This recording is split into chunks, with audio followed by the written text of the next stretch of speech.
ಬುರ್ಕಾ ಧರಿಸಿಲ್ಲ ಎಂಬ ಕಾರಣಕ್ಕೆ ವ್ಯಕ್ತಿಯೊಬ್ಬ ತನ್ನ ಪತ್ನಿ ಮತ್ತು ಇಬ್ಬರು ಪುಟ್ಟ ಹೆಣ್ಣು ಮಕ್ಕಳನ್ನು ಕೊಲೆ ಮಾಡಿ ಶವಗಳನ್ನು ಸ್ವಂತ ಮನೆಯಲ್ಲೇ ಹೂತು ಹಾಕಿದ್ದ. ಈ ಘಟನೆ ಉತ್ತರ ಪ್ರದೇಶದ ಶಾಮ್ಲಿ ಜಿಲ್ಲೆಯಲ್ಲಿ ನಡೆದಿದೆ. ಆರೋಪಿ ಫಾರೂಕ್ ಎಂಬಾತನ ಪತ್ನಿ ತಾಹಿರಾ ಮತ್ತು ಮಕ್ಕಳಾದ ಶರೀನ್ ಹಾಗೂ ಆಫ್ರೀನ್ ಕಳೆದ 1 ವಾರದಿಂದ ನಾಪತ್ತೆಯಾಗಿದ್ದರು. ಗ್ರಾಮದ ಮುಖ್ಯಸ್ಥರೆಲ್ಲ ಸೇರಿ ಪೊಲೀಸರಿಗೆ ದೂರು ನೀಡಿದಾಗ ಪ್ರಕರಣ ಬೆಳಕಿಗೆ ಬಂದಿದೆ. ತನಿಖೆ ಆರಂಭಿಸಿದ ಪೊಲೀಸರಿಗೆ ಫಾರೂಕ್ ನಡವಳಿಕೆಯ ಮೇಲೆ ಅನುಮಾನ ಬಂದಿತ್ತು. ಕೂಡಲೇ ಆತನನ್ನು ವಶಕ್ಕೆ ಪಡೆದು ವಿಚಾರಣೆ ಮಾಡಿದಾಗ ಪ್ರಕರಣ ಬೆಳಕಿಗೆ ಬಂದಿದೆ.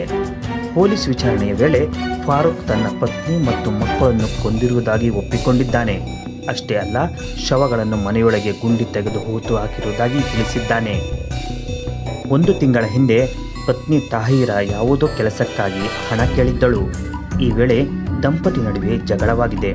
ಇದರಿಂದ ಕೋಪಗೊಂಡ ತಾಹಿರಾ ಬುರ್ಕಾ ಧರಿಸದೆ ತನ್ನ ತವರು ಮನೆಗೆ ತೆರಳಿದ್ದಳು. ಬುರ್ಕಾ ಇಲ್ಲದೆ ಹೊರಗೆ ಹೋಗಿದ್ದು ತನ್ನ ಗೌರವಕ್ಕೆ ಧಕ್ಕೆ ತಂದಿದೆ ಎಂದು ಭಾವಿಸಿದ ಫಾರೂಕ್ ಸೇಡು ತೀರಿಸಿಕೊಳ್ಳಲು ನಿರ್ಧರಿಸಿದ್ದ.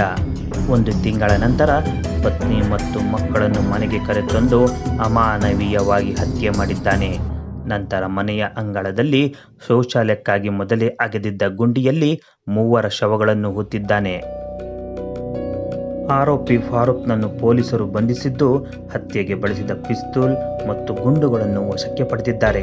ಪ್ರಾಥಮಿಕ ತನಿಖೆಯಿಂದ ಇದು ಕೌಟುಂಬಿಕ ಕಲಹದಿಂದ ನಡೆದಿರುವ ಹತ್ಯೆ ಎಂದು ತಿಳಿದು ಬಂದಿದೆ. ಈ ಭೀಕರ ತ್ರಿವಳಿ ಕೊಲೆ ಪ್ರಕರಣ ಇಡೀ ಉತ್ತರ ಪ್ರದೇಶವನ್ನೇ ಬೆಚ್ಚಿ ಬೀಳಿಸಿದೆ. ಅಷ್ಟೇ ಅಲ್ಲ, ಉತ್ತರ ಪ್ರದೇಶದ ಶಾಮ್ಲಿ ಜಿಲ್ಲೆಯಲ್ಲಿ ಈ ಘಟನೆ ಪ್ರತಿ ಮನೆಯಲ್ಲೂ ಮಾತಾಗಿದೆ. ಫಾರೂಕ್ನ ಈ ಕೃತ್ಯಕ್ಕೆ ಶಾಮ್ಲಿ ಜಿಲ್ಲೆಯ ಜನರು ಹಿಡಿಶಾಪ ಹಾಕುತ್ತಿದ್ದಾರೆ.